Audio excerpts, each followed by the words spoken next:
Hi friends, optics അക്കാദമിയുടെ മറ്റൊരു video ക്ലാസ്സിലേക്ക് നിങ്ങൾക്ക് ഏവർക്കും സ്വാഗതം. നമ്മൾ കഴിഞ്ഞ ക്ലാസ്സിലൂടെ എന്താണ് മൈക്രോ ടീച്ചിങ്, എന്താണ് ലിങ്ക് ലെസൺ, എന്താണ് മാക്രോ ടീച്ചിങ്, മാക്രോ ടീച്ചിങ്ങും തമ്മിലുള്ള കമ്പാരിസണും അതേപോലെ തന്നെ മൈക്രോ, ലിങ്ക്, മാക്രോ ഇവ മൂന്നും തമ്മിലുള്ള കമ്പാരിസണും നമ്മൾ പരിചയപ്പെട്ട് കഴിഞ്ഞതാണ്. ഓക്കെ, അത് നോക്കുമ്പോൾ ഈ കഴിഞ്ഞ ക്ലാസ്സുകൾ വെച്ച് നോക്കുമ്പോൾ നമുക്ക് ക്വസ്റ്റ്യൻസ് വന്നിട്ടുള്ള ഏതൊക്കെയാണെന്ന് നോക്കി കഴിഞ്ഞാൽ ഇതൊക്കെയാണ്. അതായത് മൈക്രോ ടീച്ചിങ് സൈക്കിൾ അല്ലെങ്കിൽ സ്റ്റെപ്സ് ഏതൊക്കെയാണ്, then difference between micro teaching and macro teaching, then steps in teaching A link lesson, then last one link lesson episode. ഇത്രയും കാര്യങ്ങളാണ് നമ്മൾ കവർ ചെയ്ത് കഴിഞ്ഞിട്ടുള്ളത്. ഇനി നമുക്ക് നോക്കാനുള്ള ക്വസ്റ്റ്യൻസ് എന്ന് പറഞ്ഞു കഴിഞ്ഞാൽ ടീച്ചിങ് സ്കില്ലുകൾ, ഒരു 9ഓളം ടീച്ചിങ് സ്കില്ലുകൾ നമ്മൾ പരിചയപ്പെട്ടിട്ടുണ്ട്, ഏതൊക്കെയാണെന്ന് പറഞ്ഞു വെച്ചിട്ടുണ്ട്. ഓക്കെ, അവ ഓരോന്നിന്റെയും ഡീറ്റെയിൽഡ് ആയിട്ടുള്ള ക്വസ്റ്റ്യൻ എന്ന രീതിക്കാണ് എസ്സേ ആയിട്ട് ചോദ്യങ്ങൾ ചോദിക്കുന്നത്. അപ്പോൾ നമ്മൾ കഴിഞ്ഞ ക്ലാസ്സിൽ പറഞ്ഞിട്ടുള്ളതാണ്, ഈ ബേസിക് ആയിട്ടുള്ള കമ്പാരിസൺ നിർബന്ധമായിട്ടും എല്ലാവരും നോട്ട് ചെയ്ത് വെക്കുക. കാരണം ഈ ഒരു 4 കാര്യങ്ങൾ ഉൾപ്പെടുത്തിക്കൊണ്ടായിരിക്കും, അല്ലെങ്കിൽ 4 കാര്യങ്ങൾ പറഞ്ഞാൽ മതി നിങ്ങൾ പ്രാക്ടീസിന് പോകുമ്പോൾ, അല്ലെങ്കിൽ 3rd സെമിസ്റ്റർ ടീച്ചിങ് പ്രാക്ടീസിന് പോകുമ്പോൾ ഈ 4 കാര്യങ്ങൾ മാത്രം ആൻസർ ചെയ്താൽ മതിയാവും. ദെൻ എന്തൊക്കെയാണ് identification of teaching skills? 9 teaching സ്കില്ലുകളാണ് നമ്മൾ 1 by 1 ആയിട്ട് എടുത്ത് പറയുന്നത്. അത് ഡീറ്റെയിൽഡ് ആയിട്ട് നമ്മൾ പോകുന്നില്ല, അത് ഓരോന്നിന്റെയും അണ്ടറിൽ നമ്മൾ നോട്ട് ചെയ്യേണ്ടതായിട്ടുള്ള പോയിന്റ്സുകൾ ഏതൊക്കെയെന്ന് മാത്രമാണ് നമ്മൾ ഈ ഒരു ക്ലാസ്സിലൂടെ നിങ്ങൾക്ക് പറഞ്ഞു തരുന്നത്. അതുകൊണ്ട് നിങ്ങൾ നിർബന്ധമായിട്ടും എന്ത് ചെയ്യുക, ഇവ ഓരോന്നും നോട്ട് ചെയ്ത് തന്നെ വെക്കുക. ഇവ ഓരോ പോയിന്റ്സുകൾ നോട്ട് ചെയ്ത് വെക്കുക. നിങ്ങളുടേതായിട്ടുള്ള ലാംഗ്വേജിൽ നിങ്ങളുടേതായിട്ടുള്ള എക്സ്പ്ലനേഷൻസ് കൊടുക്കുക. അതിന് നിങ്ങൾ ടെക്സ്റ്റ് ബുക്ക് ഒന്ന് ജസ്റ്റ് ഒന്ന് വായിച്ചു നോക്കുക. വായിച്ചു നോക്കിയെങ്കിൽ നിങ്ങൾക്ക് ഇതിന് ആൻസർ ചെയ്യാൻ കഴിയുള്ളൂ. ഒന്നും തന്നെ അറിയാത്തതില്ല, എല്ലാം തന്നെ നിങ്ങൾക്ക് അറിയാവുന്നതാണ്. ഒന്ന് ഇൻഡക്ഷൻ എന്ന് പറഞ്ഞാൽ ഇൻട്രൊഡക്ഷൻ പാർട്ടാണ്. Explaining, back board usage, questioning, probing. Probing എന്ന് പറഞ്ഞു കഴിഞ്ഞാൽ ഒരു തരം ക്വസ്റ്റ്യൻ തന്നെയാണ്. ഒരു ഏരിയയിൽ നിന്ന് തന്നെ കണ്ടിന്യൂസ് ആയിട്ട് പല ക്വസ്റ്റ്യൻസ് ഒരു കുട്ടിയോട് ചോദിക്കുക. അപ്പോൾ എന്താണ്, ഒരു സബ്ജക്റ്റില് ആ ടോപ്പിക്കിൽ ആ കുട്ടി അത്രത്തോളം പഠിച്ചിട്ടുണ്ടോ എന്ന് അറിയുന്നതിന് വേണ്ടിയിട്ട് തുടരെ ചോദ്യങ്ങൾ ചോദിക്കുക. ഒരേ ടോപ്പിക്കിൽ നിന്ന് തന്നെ, അല്ലെങ്കിൽ ഒരേ ഏരിയ വെച്ചുകൊണ്ട് തന്നെ തുടരെ ചോദ്യങ്ങൾ ചോദിക്കുന്നതിനാണ് പ്രോബിംഗ് എന്ന് പറയുന്നത്. Then stimulus variation, then reinforcement, non verbal ക്ലൂകളാണ്. Non verbal clue, then closure, ഏറ്റവും അടുത്ത് നിൽക്കുക എന്നുള്ളത്. സോ ഈ ടീച്ചിങ് സ്കില്ലിന്റെ ക്യാരക്ടറിസ്റ്റിക്സ് എന്താണെന്ന് നിങ്ങൾ മനസ്സിലാക്കി കഴിഞ്ഞാൽ എന്താണ് ടീച്ചിങ് സ്കിൽ എന്നുള്ളത് നിങ്ങൾക്ക് പറഞ്ഞു കൊടുക്കാൻ കഴിയും. അതിൽ ഒന്ന്, teaching skill are the specific instructional activity. ഒരു നിഷ്കർഷമായിട്ട് പറയുന്ന ഒരു ആക്ടിവിറ്റി ആണെന്ന് പറയുന്നത്, ഇൻസ്ട്രക്ഷണൽ ആക്ടിവിറ്റി ആണെന്ന് പറയുന്നത് ടീച്ചിങ് സ്കിൽ എന്ന് പറയുന്നത്. Teaching skill are verbal and non verbal. അത് വെർബലോ നോൺ വെർബലോ ആയിട്ടുള്ളതാണ്. Then a teaching skill includes activities and actions. Teaching skills involved the teachers' activities which are performed in classroom. Teachers നടത്തുന്ന പ്രവൃത്തികളെയാണ്, class റൂമിൽ teachers നടത്തുന്ന പ്രവൃത്തികളെയാണ് എന്ന് പറയുന്നത് ടീച്ചിങ് സ്കിൽസ് എന്ന് പറയുന്നത്. Teaching skills develop the communicative competency. Okay, communicative competency ഒരു teacher students റിലേഷൻസിൽ ഏറ്റവും പ്രധാനപ്പെട്ട കാര്യമാണ് competency, communicative competency. Then teaching skills helps effective presentation of content in class room. ഈ ഒരു ബേസിക് ആയിട്ടുള്ള ക്യാരക്ടറിസ്റ്റിക്സ്, ടീച്ചിങ് സ്കിൽസിന്റെ ക്യാരക്ടറിസ്റ്റിക്സ് നിങ്ങൾ നോട്ട് ചെയ്യുക. അത് എക്സ്പ്ലനേഷൻ ആയിട്ടോ ക്യാരക്ടറിസ്റ്റിക്സ് ആയിട്ടോ നിങ്ങൾക്ക് ഇൻട്രൊഡക്ഷൻ പാർട്ടിൽ മെൻഷൻ ചെയ്യാവുന്നതാണ്. ഇനി ഇവ ഓരോന്നും എന്താണെന്ന് മാത്രം നമുക്ക് നോക്കാം. First one, skill of set induction, അല്ലെങ്കിൽ skill of introducing the lesson. Skill of introducing the lesson. നമ്മളൊരു ടോപ്പിക്ക് കുട്ടികളുടെ മുന്നിൽ അവതരിപ്പിക്കുമ്പോൾ എന്ത് ശ്രദ്ധിക്കണം? അവതരിപ്പിക്കുന്നതിന് മുൻപ് ഫസ്റ്റ് നമ്മൾ എന്ത് ചെയ്യണം? കുട്ടികളുടെ പ്രീവിയസ് നോളജ് ടെസ്റ്റ് ചെയ്യണം. നമ്മൾ അവതരിപ്പിക്കാൻ പോകുന്ന ടോപ്പിക്കുമായി ബന്ധപ്പെട്ട് കുട്ടികൾക്ക് എന്തെങ്കിലും പ്രീവിയസ് നോളജ്, അറിവുകൾ ഉണ്ടോ എന്ന് നമ്മൾ ടെസ്റ്റ് ചെയ്യുക. എന്നിട്ട് അറ്റൻഷൻ ഗെയിൻ ചെയ്യുക, കുട്ടികളുടെ അറ്റൻഷൻ നേടുക. അതായത് കുട്ടികളെ ശ്രദ്ധ അങ്ങോട്ട് പിടിച്ചു പറ്റുക. ശ്രദ്ധ പിടിച്ചു പറ്റുന്നതിന് വേണ്ടിയിട്ട് നമുക്ക് സിമ്പിൾ മാനറിൽ നിന്നും ടഫ് മാനറിലേക്ക് പോകാം. അല്ലെങ്കിൽ കുട്ടികൾക്ക് അറിയുന്ന കാര്യങ്ങൾ പറഞ്ഞു കൊടുത്തിട്ട് അറിയാത്തതിലേക്ക്, അല്ലെങ്കിൽ നമ്മുടെ ടോപ്പിക്കിലേക്ക് പതുക്കെ കയറാം. അല്ലെങ്കിൽ കുട്ടികൾക്ക് ഒരു അഡോളസെന്റ് പീരീഡിലുള്ള കുട്ടികളൊക്കെ ആണെങ്കിൽ, അല്ലെങ്കിൽ നമ്മളൊക്കെ LP UP റേഞ്ചിലൊക്കെ കുട്ടികളാണെങ്കിൽ കഥകൾ പറഞ്ഞു കൊടുത്തുകൊണ്ട്, അല്ലെങ്കിൽ അഡോളസെന്റ് പീരീഡിലെ കുട്ടികൾക്കാണെങ്കിൽ പ്രണയ കഥകൾ പറഞ്ഞു കൊടുത്തുകൊണ്ട്, അല്ലെങ്കിൽ വീര കഥകൾ പറഞ്ഞു കൊടുത്തുകൊണ്ടൊക്കെ നമുക്ക് എന്ത് ചെയ്യാം, കുട്ടികളുടെ അറ്റൻഷൻ നേടി പിന്നെ ടോപ്പിക്കിലേക്ക് പോകുന്നതിലേക്കും. അതും ടോപ്പിക്ക് റിലേറ്റ് ചെയ്തുകൊണ്ടുള്ള അറ്റൻഷൻ നേടണം. ടോപ്പിക്ക് റിലേറ്റ് ചെയ്തുകൊണ്ട് തന്നെ വേണം നമ്മൾ അത് സെറ്റ് ചെയ്യാൻ. ഓക്കെ, ആ ഒരു എക്സാമ്പിളോ അല്ലെങ്കിൽ ഒരു വീരകഥയോ അല്ലെങ്കിൽ ഒരു കഥയോ എന്തെങ്കിലുമൊക്കെ പറഞ്ഞു കൊടുത്തുകൊണ്ട്. Then motivation stimulation. മോട്ടിവേഷൻ കുട്ടികളുടെ ആ ടോപ്പിക്ക് പഠിക്കേണ്ടതിന്റെ ആവശ്യകത കുട്ടികളെ പറഞ്ഞു കൊടുക്കുക. ഓക്കെ, അത് പഠിച്ചെങ്കിലാണ് ഭാവിയിലേക്ക് അല്ലെങ്കിൽ ഇന്ന ആവശ്യങ്ങൾക്ക് അത് ഉപയോഗിക്കുക എന്നുള്ള ആ ഒരു മോട്ടിവേഷനും കൂടി അവിടെ സ്റ്റിമുലേറ്റ് ചെയ്യുക. എന്ത് മോട്ടിവേഷൻ? ആ ടോപ്പിക്ക് ആവശ്യകത, അല്ലെങ്കിൽ ആ ടോപ്പിക്ക് പഠിച്ചെങ്കിലേ ഇന്നതിലേക്ക് പോകാൻ പറ്റുള്ളൂ, ആ ടോപ്പിക്ക് അത്രയും അത്യാവശ്യമാണ്, ആ ടോപ്പിക്കിലേക്കുള്ള മോട്ടിവേഷൻ കൊണ്ടുവരാൻ കൂടി ശ്രമിക്കുക. ഓക്കെ, രണ്ടാമത്തെ സ്കിൽ എന്ന് പറയുന്നത് സ്കിൽ ഓഫ് എക്സ്പ്ലെയിനിങ്. നമ്മൾ എക്സ്പ്ലെയിൻ ചെയ്യുന്നതിന് പല സ്റ്റേജുകൾ പോകുന്നുണ്ട്. അത് വളരെ സിമ്പിൾ ആയിട്ടുള്ള ഒരു കാര്യമാണ്, നിങ്ങളൊന്ന് ജസ്റ്റ് നോട്ട് ചെയ്യുക. പിന്നെ ഇത് നമ്മൾ ആ ടോപ്പിക്ക് എക്സ്പ്ലെയിൻ ചെയ്യുമ്പോൾ പല മാനറുകളും നമുക്ക് കൊടുക്കാം. Beginning statement, explaining links, concluding statement, questions to test pupils understanding, irrelevant statements, lacking in continuity, vague words and phrases. പരന്നു കിടക്കുന്ന അല്ലെങ്കിൽ ഒരു ബന്ധമില്ലാത്ത തരത്തിലുള്ള സാധനങ്ങളൊക്കെ ഒഴിവാക്കുക. ഓക്കെ, അങ്ങനെ തരത്തിലുള്ള കാര്യങ്ങൾ, ആ പോയിന്റ്സുകളാണ് ഞാൻ ഇവിടെ നോട്ട് ചെയ്തിട്ടുള്ളത്. ജസ്റ്റ് ഒന്ന് വായിച്ചു നോക്കുക, അതിനനുസരിച്ച് നിങ്ങൾ എക്സ്പ്ലെയിൻ ചെയ്യുക.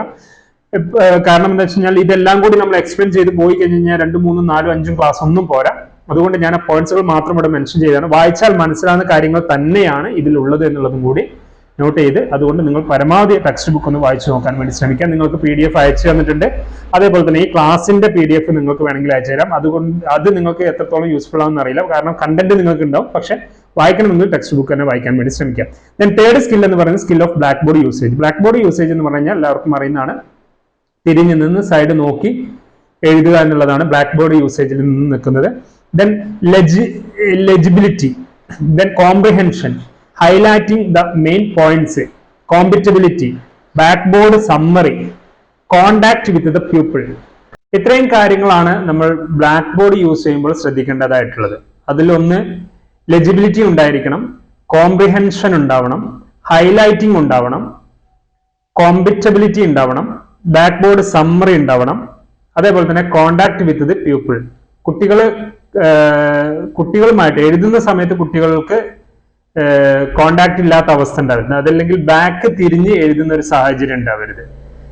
സൈഡ് തിരിഞ്ഞുകൊണ്ട് കുട്ടികളെ കാണാൻ പറ്റുന്ന തരത്തിൽ എഴുതുന്ന രീതി ബ്ലാക്ക് ബോർഡ് യൂസ് ചെയ്യുമ്പോൾ ഉണ്ടാവണം.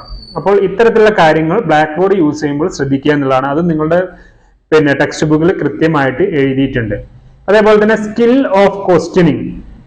സ്കിൽ ഓഫ് ക്വസ്റ്റ്യനിങ് യൂസ് ചെയ്യുമ്പോൾ ലെവൽസ് ഓഫ് ക്വസ്റ്റ്യനിങ്ങും ഉണ്ട്, അതേപോലെ തന്നെ പർപ്പസ് ഓഫ് ക്വസ്റ്റ്യനിങ്ങും ഉണ്ട്. ഈ രണ്ട് കാര്യങ്ങളാണ് നമ്മൾ എന്ത് ചെയ്യേണ്ടത് സ്കിൽ ഓഫ് ക്വസ്റ്റ്യനിങ്ങിൽ യൂസ് ചെയ്യേണ്ടത്. അതിൽ ലെവൽസ് എന്ന് പറയുന്നത് ലോ ഓർഡർ ക്വസ്റ്റ്യൻസും ഉണ്ടാവും, ഇന്റർമീഡിയറ്റ് ലെവൽ ഓഫ് ക്വസ്റ്റ്യൻസും ഉണ്ടാവും, ഹയർ ഓർഡർ ക്വസ്റ്റ്യൻസും ഉണ്ടാവും. ഓക്കെ, അപ്പോൾ ഈ ഒരു 3 തരത്തിലുള്ള ഓർഡർ ഓഫ് ക്വസ്റ്റ്യൻസ് അല്ലെങ്കിൽ ലെവൽസ് ഓഫ് ക്വസ്റ്റ്യൻസ് നിങ്ങൾ എഴുതുക, അതിന് എക്സ്പ്ലെയിൻ ചെയ്യുക. അതേപോലെ തന്നെ ക്വസ്റ്റ്യനിങ് സ്കില്ല് ഡെവലപ്പ് ചെയ്യുന്ന സമയത്ത് പർപ്പസ് ഓഫ് ക്വസ്റ്റ്യൻസ് എന്ന് പറഞ്ഞിട്ടുള്ള കാര്യങ്ങളുണ്ട്, അതുകൂടി നിങ്ങൾ എഴുതി വെക്കുക. ഓക്കെ, അപ്പോൾ നാലാമത്തെ ഐഡന്റിഫിക്കേഷൻ ഓഫ് ടീച്ചിങ് സ്കിൽ എന്നുള്ളതിൽ സ്കിൽ ഓഫ് ക്വസ്റ്റ്യനിങ് എന്നുള്ളതാണ്.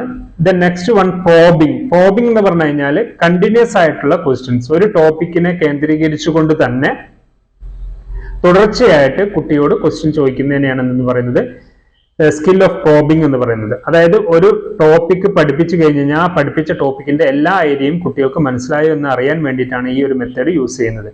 Prompting, seeking further information, refocusing, redirection, critical awareness. Okay, ഇത്രയും പർപ്പസുകളാണ് ഏതിൽ വരുന്നത് സ്കിൽ ഓഫ് പ്രോബിംഗിൽ വരുന്നത്. ദെൻ ആറാമത്തത് skill of stimulus variation. Stimulus variation എന്ന് പറഞ്ഞു കഴിഞ്ഞാൽ വ്യത്യസ്തമായിട്ടുള്ള മോമെന്റ്സുകളോ ഗസ്റ്റേഴ്സുകളോ മറ്റൊക്കെ ഉപയോഗിച്ചുകൊണ്ട് പോസിങ്ങുകളൊക്കെ നടത്തിക്കൊണ്ട് ഓറൽ വിഷ്വൽ സ്വിച്ചിങ് ഒക്കെ നടത്തിക്കൊണ്ട് നടത്തുന്നതിനാണ് സ്റ്റിമുലസ് വേരിയേഷൻ എന്ന് പറയുന്നത്. അതായത് ഒരു സമയത്ത് നല്ല ഒച്ചയിൽ പറയുമ്പോൾ കുറച്ച് ഒച്ച കുറച്ചും, അതേപോലെ തന്നെ ചില ജസ്റ്റേഴ്സ് നടത്തിക്കൊണ്ടും ഒരു സ്ഥലത്ത് തന്നെ നിന്നുകൊണ്ട് മൂവ്മെന്റ്സ് നടത്തിക്കൊണ്ടും ഒക്കെ ചെയ്യുന്നതിനാണെന്ന് പറയുന്നത് സ്കിൽ ഓഫ് സ്റ്റിമുലസ് വേരിയേഷൻ എന്ന് പറയുന്നത്. Movements, ഗസ്റ്റേഴ്സ്, change in speech pattern, change in interaction style, then secure attention, pausing, oral visual switching. Okay, ഇതെല്ലാം അതിന്റെ അണ്ടറിൽ വരുന്ന പോയിന്റ്സുകളാണ്. Skill of reinforcement. ഒരു 3 ലെവലിലായിക്കൊണ്ട് ഈ റീഇൻഫോഴ്സ്മെന്റ് നിങ്ങൾ പരിചയപ്പെടണം. അതിൽ പോസിറ്റീവ് വെർബൽ റീഇൻഫോഴ്സ്മെന്റും പോസിറ്റീവ് നോൺ വെർബൽ റീഇൻഫോഴ്സ്മെന്റും കുട്ടികൾക്ക് കൊടുക്കാൻ പറ്റുന്ന, ഇടയ്ക്കിടയ്ക്ക് ഉപയോഗിക്കാൻ പറ്റുന്ന റീഇൻഫോഴ്സ്മെന്റുകളാണ്. പോസിറ്റീവ് വെർബൽ റീഇൻഫോഴ്സ്മെന്റ് ഉണ്ട്, പോസിറ്റീവ് നോൺ വെർബൽ റീഇൻഫോഴ്സ്മെന്റ് ഉണ്ട്. മറ്റ് 4 എണ്ണവും നമുക്ക് ഉപയോഗിക്കാൻ പാടില്ലാത്തതായിട്ടുള്ള റീഇൻഫോഴ്സ്മെന്റുകളാണ്. നെഗറ്റീവ് വെർബൽ റീഇൻഫോഴ്സ്മെന്റും നെഗറ്റീവ് നോൺ വെർബൽ റീഇൻഫോഴ്സ്മെന്റും റോങ് യൂസ് ഓഫ് റീഇൻഫോഴ്സ്മെന്റും ഇൻഅപ്രോപ്രിയേറ്റ് യൂസ് ഓഫ് റീഇൻഫോഴ്സ്മെന്റും. ഇങ്ങനെ ഈ ഒരു 6 പോയിന്റ്സുകളാണ് നമ്മൾ എന്ത് ചെയ്യേണ്ടത് ഈ സ്കിൽ ഓഫ് റീഇൻഫോഴ്സ്മെന്റ് അണ്ടറിൽ നമ്മൾ എഴുതി എക്സ്പ്ലെയിൻ ചെയ്ത് കാണിക്കേണ്ടത്. അതിൽ പോസിറ്റീവ് വെർബൽ റീഇൻഫോഴ്സ്മെന്റും പോസിറ്റീവ് നോൺ വെർബൽ റീഇൻഫോഴ്സ്മെന്റും നമുക്ക് കുട്ടികൾക്ക് കറക്റ്റ് ആയിട്ട് കൊടുക്കേണ്ടതായിട്ടുള്ളത് തന്നെയാണ്. അതൊരു ഉത്തേജനം തന്നെയാണ്. കുട്ടികൾക്ക് തുടർന്ന് പഠിക്കാനും കുട്ടികൾക്ക് ക്ലാസ്സിൽ ഇരിക്കാനും കുട്ടികളുടെ അറ്റൻഷൻ കിട്ടാനും ഒക്കെ ഉപയോഗിക്കേണ്ടതായിട്ടുള്ള കാര്യമാണ് പോസിറ്റീവ് വെർബൽ റീഇൻഫോഴ്സ്മെന്റും പോസിറ്റീവ് നോൺ വെർബൽ റീഇൻഫോഴ്സ്മെന്റും. മറ്റു 4 എണ്ണം നമ്മൾ പരമാവധി ഉപയോഗിക്കാതിരിക്കാൻ തന്നെ ശ്രമിക്കുക. നെഗറ്റീവ് വെർബൽ റീഇൻഫോഴ്സ്മെന്റും നെഗറ്റീവ് നോൺ വെർബൽ റീഇൻഫോഴ്സ്മെന്റും റോങ് യൂസ് ഓഫ് റീഇൻഫോഴ്സ്മെന്റും ഇൻഅപ്രോപ്രിയേറ്റ് യൂസ് ഓഫ് റീഇൻഫോഴ്സ്മെന്റും. ഓക്കെ, ഇങ്ങനെ 6 ഹെഡുകളായിക്കൊണ്ടാണ് സ്കിൽ ഓഫ് റീഇൻഫോഴ്സ്മെന്റ് നിങ്ങൾ എക്സ്പ്ലെയിൻ ചെയ്യേണ്ടത്. അതെന്താണെന്ന് ഇവിടെ മെൻഷൻ ചെയ്തിട്ടുണ്ട് എങ്കിൽ ജസ്റ്റ് ഒന്ന് വായിച്ചു നോക്കുക. Give correct response, positive verbal reinforcement എന്ന് പറയാം. കറക്റ്റ് റെസ്പോൺസ് കൊടുക്കുക. ഗുഡ്, പിന്നെ അതായത് when a student give correct response for a question the teacher has to give positive verbal reinforcement. Good ആണ്, വെരി ഗുഡ് ആണ്, വെൽ ആണ്, എക്സലന്റ് ആണെന്ന് പറയുന്നതിനെയാണ് പോസിറ്റീവ് വെർബൽ റീഇൻഫോഴ്സ്മെന്റ് എന്ന് പറയുന്നത്. എന്നാൽ പോസിറ്റീവ് നോൺ വെർബൽ റീഇൻഫോഴ്സ്മെന്റ് എന്ന് പറഞ്ഞാൽ when a student give A correct response for a question the teacher may give non verbal reinforcement expressing happiness. നമ്മുടെ മുഖത്ത് നല്ല സന്തോഷം തോന്നിക്കുക, അതൊക്കെ കാണിക്കുക, നമ്മൾ മുഖത്ത് കാണിക്കുക, അതിനെയാണ് പറയുന്നത് positive non verbal reinforcement. With the help of body language teachers should use more positive reinforces so that the students participate the maximum in teaching activities. നമ്മൾ ക്ലാസ്സിൽ ഉടനീളം ഒരു ഗ്ലൂമി അല്ലെങ്കിൽ ഭയങ്കര ദേഷ്യം പിടിച്ചുള്ള മുഖമൊക്കെയാണ് കാണിക്കുന്നതെങ്കിൽ കുട്ടികൾക്ക് ക്ലാസ്സിൽ അറ്റൻഡ് ചെയ്യാനുള്ള ഒരു ടെൻഡൻസി ഒക്കെ കുറയും. അതുകൊണ്ട് നമ്മൾ എന്ത് ചെയ്യുക, ചില എക്സ്പ്ലനേഷൻ, നല്ല എക്സ്പ്ലനേഷൻ കുട്ടികളുടെ ഭാഗത്തു നിന്ന് വരുമ്പോൾ അല്ലെങ്കിൽ ക്വസ്റ്റ്യൻസ് ഒക്കെ ചോദിക്കുന്ന സമയത്ത് നല്ല ആൻസർ വരുമ്പോൾ നമ്മുടെ മുഖത്ത് ഒരു പ്രസന്റ് ഉണ്ടാവുക, ചിരിക്കുക, അങ്ങനത്തെ കാര്യങ്ങളൊക്കെ കാണിക്കുക. അതാണ് പോസിറ്റീവ് നോൺ വെർബൽ റീഇൻഫോഴ്സ്മെന്റ് എന്ന് പറയുന്നത്. മറ്റ് 4 എണ്ണം എന്ത് ചെയ്യരുത്, നമ്മൾ പരമാവധി ഉപയോഗിക്കേണ്ട സാഹചര്യം ഉണ്ടാവരുത്. നെഗറ്റീവ് വെർബൽ റീഇൻഫോഴ്സ്മെന്റ് എന്ന് പറഞ്ഞു കഴിഞ്ഞാൽ നമ്മൾ പെട്ടെന്ന് ഷൗട്ട് ചെയ്യുന്ന രീതി, stop it, nonsense, you won't improve, you will fail in the examination എന്നൊക്കെ പറഞ്ഞിട്ടുള്ള ഒരു ഷർട്ടിംഗ് ആയിട്ടുള്ള കാര്യങ്ങളൊന്നും പരമാവധി ഉപയോഗിക്കാതിരിക്കുക. Teacher should avoid using these type of negative verbal reinforcers എന്നാണ് പറയുന്നത്. അതേപോലെ തന്നെയാണ് negative non verbal reinforcers. Okay, അതായത് ദേഷ്യം പിടിച്ചുകൊണ്ട് ദേഷ്യം കാണിക്കുക. Teaching should not use these type of non verbal gestures. Negative reinforcers such as facial expression like fawing, sadness, moving away from responding student, looking at angrily. Okay, ഇതൊന്നും ഇത്തരത്തിലുള്ള കാര്യങ്ങളും പരമാവധി ഉപയോഗിക്കാതിരിക്കുക. Then wrong use of reinforces. അതിന്റെ എക്സാമ്പിളുകളായിട്ട് പറയുന്നത് idiot, stop, enough to or showing, terror face എന്നൊക്കെ പറഞ്ഞിട്ടുള്ള പറച്ചിലുകളാണ്. അതൊന്നും പരമാവധി ഉപയോഗിക്കാതിരിക്കുക. When a student give a wrong answer, teacher should avoid using words like idiot, stop, enough or showing, terror face എന്നൊക്കെ പറഞ്ഞിട്ടുള്ള കാര്യങ്ങളൊക്കെ ഒഴിവാക്കാൻ വേണ്ടി ശ്രമിക്കുക. Then inappropriate use of reinforces, അതും പരമാവധി ഉപയോഗിക്കാതിരിക്കുക എന്നുള്ളതാണ് ഇവിടെ പറയുന്നത്. അപ്പോൾ സിംപ്ലി നിങ്ങൾ മനസ്സിലാക്കേണ്ടത് ഒരു 4 തരത്തിലുള്ള റീഇൻഫോഴ്സസ് പരമാവധി ഉപയോഗിക്കാതിരിക്കുക, ബാക്കി 2 എണ്ണം പരമാവധി ഉപയോഗിക്കുക എന്നുള്ളതാണ്. ഉപയോഗിക്കാൻ പറ്റുന്നത് പോസിറ്റീവ് വെർബൽ റീഇൻഫോഴ്സസും പോസിറ്റീവ് നോൺ വെർബൽ റീഇൻഫോഴ്സസും. മറ്റു 4 എണ്ണം പരമാവധി നമ്മൾ ഉപയോഗിക്കാതിരിക്കാൻ തന്നെ ശ്രമിക്കുക എന്നുള്ളതാണ് ഇവിടെ എടുത്തു പറയുന്നത്. നിങ്ങളൊന്ന് നോട്ട് ചെയ്ത് വെക്കുക, അത് നിങ്ങളുടേതായിട്ടുള്ള ലാംഗ്വേജിൽ എഴുതി വെക്കാൻ വേണ്ടി ശ്രമിക്കുക. ഇനി 8ാമത്തെ സ്കിൽ എന്ന് പറയുന്നത് സ്കിൽ ഓഫ് നോൺ വെർബൽ ക്ലൂകൾ. സ്കിൽ ഓഫ് നോൺ വെർബൽ ക്ലൂകൾ അതിൽ വരുന്നതാണ് പോയിന്റുകൾ: body language, proximity, touch, eye contact, proxemics, smell, vocalics. അതായത് പിന്നെ സംസാരിക്കുക, നമ്മുടെ സ്മെല്ലുകൾ കറക്റ്റ് ആക്കുക, അതേപോലെ തന്നെ ബോഡി ലാംഗ്വേജ് യൂസ് ചെയ്യുക, കുട്ടികളെ തൊട്ടുകൊണ്ട് അല്ലെങ്കിൽ തലയിലൊക്കെ തൊട്ടുകൊണ്ട് പിന്നെ കാര്യങ്ങൾ കാണിക്കുക. പിന്നെ ഇതൊക്കെ എന്താണ്, കുട്ടികളോട് അടുപ്പം തോന്നിപ്പിക്കും, അല്ലെങ്കിൽ കുട്ടികളും ടീച്ചറും തമ്മിലുള്ള അടുപ്പം നന്നായിട്ട് ഉണ്ടാക്കും എന്നുള്ളതാണ്.